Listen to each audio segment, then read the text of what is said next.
Lots of mythologies and traditions teach that our God, our deity, is born of a virgin, and there are 5 virgins that we know of now, and we're going to go through these.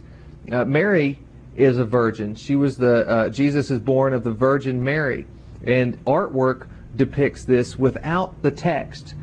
We see that Mary is a young girl here, and Joseph is an old man with a gray beard. So why would this young girl be having relations with this old man? So the artwork itself shows that Jesus is born of a virgin. So this is one of the virgins that we know of, a person who has yet to have sexual intercourse. The second type of virgin that we find in ancient mythology and in the Bible is the scarab beetle. And the scarab beetle was considered a virgin because in ancient times they didn't realize that the beetle mated before it climbed into the cow dung, and 1,000 or thousands of beetles ran out of it. So the scarab beetle was considered created by immaculate conception. Here's another image of the scarab beetle with the sun disk up above, showing the virgin representation. Also notice the feathers or the wings here. That's very important symbology. The next type of virgin that we have is that of the pearl. And the pearl was considered immaculate conception because they thought it was God's semen that had been trapped in an oyster shell and had formed. So the pearl was very synonymous with the entire concept of the virgin.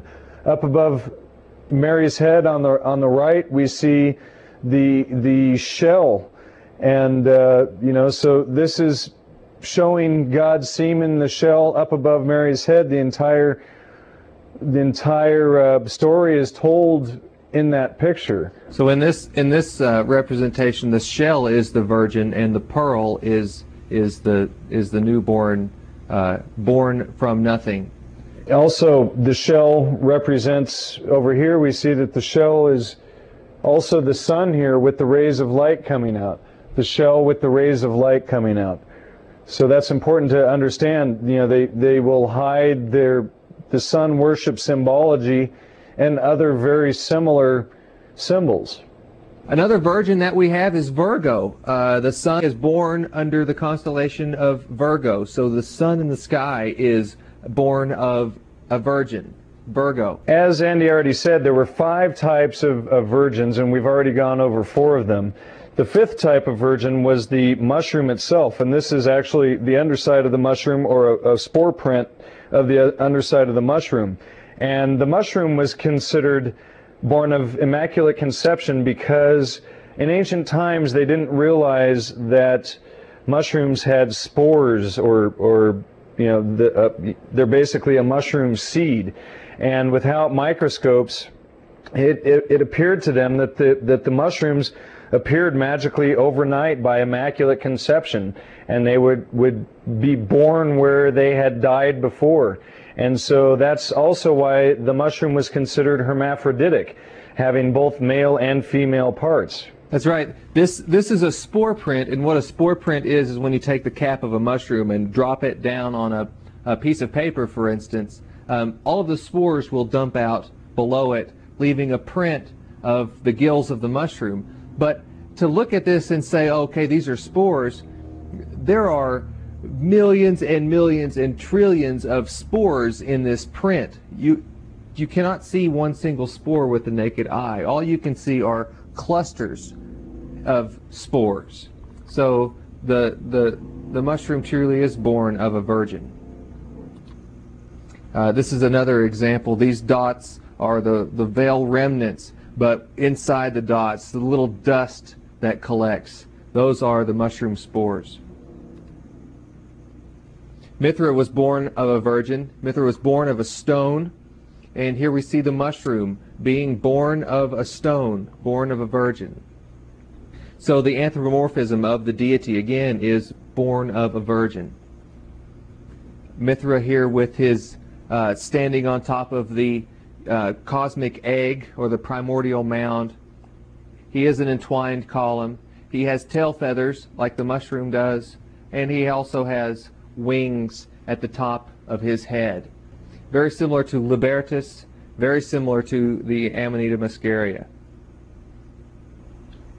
So here we have the mushroom, as Andy just said, the primordial mound. Here we have the primordial mound, the mushroom cap coming up. The annulus has not dropped on this one yet, so you can't see how the annulus is the wings here. But when the cap opens up, it becomes the cap on the top. And as the annulus, or the universal veil, falls and becomes the annulus, this is the wings here. The serpent, or the caduceus, symbolizing drugs going down the body of Mithra. And here we have the drug itself.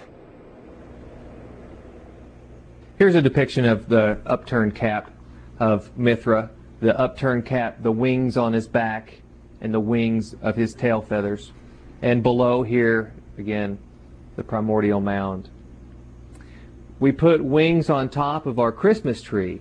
So our Christmas tree now is the world tree, or a representation of the microcosm of the world tree macrocosm. So we have the wings above, and below we will put our presents, which go through a phase of their growth cycle of a snake. So they are the snake shedding its skin, the wings above the snake. But even more interesting things that we do to this column is we entwine it. So the snake now is climbing the column, the snake below the wings. Around the earth there are the constellations, the serpent at the South Pole, and then Aquila, Thor's bird, at the North Pole. So the wings above representing the North Pole, and then the serpent at the South Pole. So, you know, this is all microcosmic representation of the macrocosm stars and celestial constellations when we look in the night sky. This is a way of preserving the hidden knowledge, hiding it right in front of your face year after year, but not telling you the essence of it. And now is the time for that. In the sky we have the North Pole, we have the bottom of the galaxy, and down here we have our little shaman figure as he is laying in the bottom of this world tree. So the shaman is going to climb the world tree up to the celestial North Pole. Here he is again at the bottom of the world tree with his branches. This is artwork by Alex Gray showing the caduceus with the wings on the top, the serpent on the pole. Only in this picture the pineal gland is lit up, and this person is in an out-of-body state of consciousness. So we've preserved this tradition all the way up into our modern times. Santa Claus, the shaman, bringing us the presents that grow magically overnight underneath the pine tree, underneath this world tree, the entwined column, the caduceus itself. In alchemy, and even in religion, we have the snake climbing the tree. Here's the snake climbing the tree, and the branches are the wings. So you can either look at the bird with his wings above the serpent, or the branches now are becoming the wings above.